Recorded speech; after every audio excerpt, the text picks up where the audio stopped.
Selalunya, bila kita cakap pasal perang terhadap rasuah, apa yang terbayang? Mesti serbuan, siasatan, tangkapan kan? Tapi, pernah tak kita terfikir yang senjata paling power sebenarnya mungkin bermula dalam bilik darjah?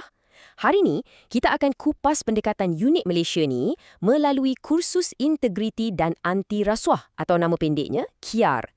Jom kita fikir sama-sama soalan asas ni. Macam mana kita nak stop rasuah sebelum ia sempat nak jadi? Bukan lepas dah kantoi, tapi sebelum ia berlaku. Inilah persoalan utama di sebalik inisiatif yang akan kita selami kejap lagi. Jadi, kenapa pula kursus macam ni penting sangat? Untuk faham puncanya, kita kena tengok dulu satu realiti yang terus terang agak menakutkan, terutamanya bila ia melibatkan orang muda kat Malaysia. Cuba tengok nombor ni. 49.7%, hampir separuh tau. Satu kajian pada tahun 2002 mendedahkan sesuatu yang mengejutkan. Hampir separuh pelajar yang disoal mengaku mereka sanggup terima rasuah kalau diberi kuasa dan peluang. Boleh kata satu daripada dua orang. Angka ni memang cukup untuk buat kita semua tak senang duduk. Dan yang lagi membimbangkan, apa yang dikaji pada tahun 2002 tu nampaknya dah jadi kenyataan. Data terbaru tunjukkan, hampir 1/3 daripada semua tangkapan rasuah sejak beberapa tahun lepas melibatkan orang muda. Ini bukan lagi soal apa akan jadi nanti, tapi ini krisis yang sedang berlaku sekarang. Jadi, bila berdepan dengan realiti yang macam ni, apa tindak balas negara kita? Dari sinilah lahirnya KIAR, satu jawapan strategik yang dirancang dari peringkat tertinggi untuk potong masalah ni sampai ke akarnya. Cuba kita tengok macam mana komitmen ni berkembang. Dan cepat pula tu. Mula-mula, ia cuma satu cadangan dalam Pelan Anti Rasuah Nasional pada 2019. Lepas tu, tahun 2021, ia jadi subjek elektif, maksudnya subjek pilihan.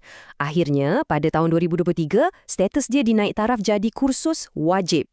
Perubahan daripada pilihan kepada wajib ni, ini satu isyarat yang sangat jelas betapa seriusnya kerajaan pandang isu ni. Okey, sekarang kita masuk ke isi utama kita. Apa sebenarnya yang diajar dalam KIAR ni? Apa yang para pelajar akan belajar untuk bina dinding dalam diri mereka untuk lawan rasuah? Jom kita bedah siasat kurikulum dia.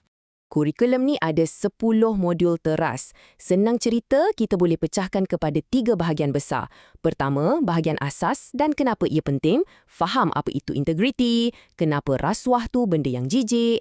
Kedua, bahagian undang-undang. Kenal Akta SPRM, apa itu liability corporate, jenayah kola putih dan sebagainya. Dan ketiga, bahagian tindakan. Macam mana nak lapor, cara nak cegah.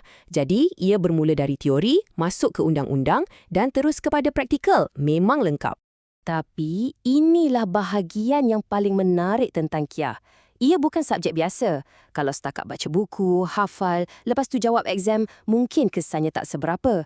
Keistimewaan kursus ni ialah pendekatannya yang bawa pelajar keluar dari dewan kuliah, terus ke medan perang menentang rasuah. Kaedah yang dipakai ni namanya pembelajaran berasaskan pengalaman.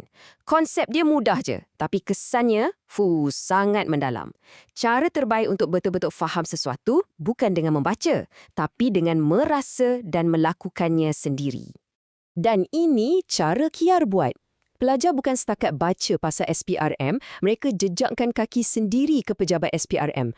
Mereka bukan setakat belajar teori pasal kesan rasuah, mereka tengok sendiri dengan mata kepala fasiliti macam lokap dan bilik soal siasat. Dan yang paling best, mereka dengar 2 cerita dari 2 sudut berbeza. Satu daripada bekas pesalah yang dah rasa akibatnya dan satu lagi daripada pegawai yang siasat kes-kes besar. Pengalaman macam ni memang tak ada dalam buku teks. Nah, visual ni memang merumuskan semuanya. Satu sisi, kita ada konsep abstrak pengalaman.